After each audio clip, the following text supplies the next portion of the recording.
প্রিয় নবী হযরত মুহাম্মদ সাল্লাল্লাহু আলাইহি ওয়াসাল্লাম বলেছেন, আমার উম্মতের মধ্যে কারো যদি এই তিনটি রোগ হয় তাহলে বুঝতে হবে সেই ব্যক্তিটি জান্নাতি। এমনকি আধুনিক বিজ্ঞান এই রোগ তিনটি নিয়ে এক বিস্ময়কর তথ্য দিয়েছেন, যেই তথ্য অবাক করে দিয়েছে গোটা বিশ্বকে। সুবহানাল্লাহ। ইসলাম কতটা সুন্দর ও শান্তিময় ধর্ম তা বুঝতে পারবেন আজকের ভিডিওতে। আপনি যদি মুসলিম হয়ে নিজেকে ধন্য মনে করেন অবশ্যই আলহামদুলিল্লাহ কমেন্ট করবেন এবং ভিডিওটি শেয়ার করে ইসলামের সত্যতা সকলের কাছে পৌঁছে দিবেন। আজকে আপনাদের তিনটি রোগ সম্পর্কে জানাবো, যে তিনটি রোগ হলে বুঝবেন ব্যক্তিটি জান্নাতি, এবং আজকের আধুনিক বিজ্ঞান এই রোগ তিনটি নিয়ে কি তথ্য দিল সেই বিষয়ে বিস্তারিত জানাবো। তো চলুন বেশি কথা না বলে শুরু করি আজকের ভিডিও। 1 নম্বরে জান্নাতি রোগের লক্ষণ হলো সর্দি ও জ্বর। প্রিয় দর্শক, যদি কোনো ব্যক্তির সর্দি জ্বর লেগেই থাকে বুঝতে হবে ওই ব্যক্তি জান্নাতি, অথবা আল্লাহ ওই ব্যক্তির উপর সন্তুষ্ট।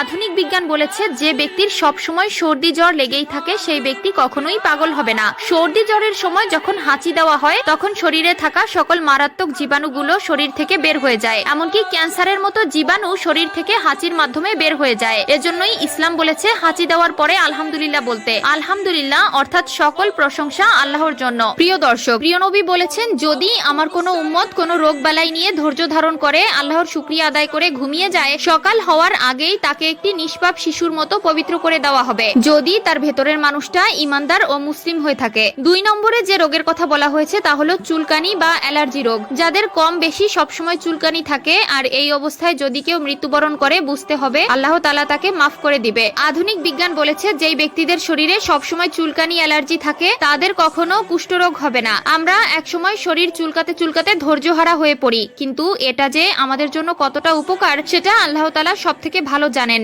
এবং আধুনিক বিজ্ঞান সেটাই প্রমাণ করেছে। 3 নম্বরে যে রোগের কথা বলা হয়েছে সেটি হলো বেশি বেশি চোখ ওঠা। যে ব্যক্তির বেশি বেশি চোখ ওঠে অর্থাৎ লাল হয়ে থাকে আর সে যদি এই রোগ দ্বারা কষ্ট পেয়ে থাকে এবং এই অবস্থায় যদি সে মারা যায় তাহলে ওই ব্যক্তিকে আল্লাহ তাআলা মাফ করে দিবেন এবং জান্নাত তার জন্য ওয়াজিব করে দিবে। আধুনিক বিজ্ঞান বলেছে যেই মানুষের বারবার চোখ উঠে লাল হয়ে থাকে তারা কখনো অন্ধ হবে না। প্রিয় দর্শক, এই তিনটি রোগ হলো জান্নাতের আলামত। 1 নম্বরে সর্দি জ্বর, 2 নম্বরে চুলকানি বা অ্যালার্জি, 3 নম্বরে চোখ ওঠা। এই তিনটি রোগের ভেতর কোনটি আপনার ভেতরে আছে অবশ্যই কমেন্ট করে জানাবেন। আল্লাহ আমাদের সবাইকে সুস্থতা দান করুক এবং ইসলামের পথে চলার তৌফিক দান করুক, আমিন।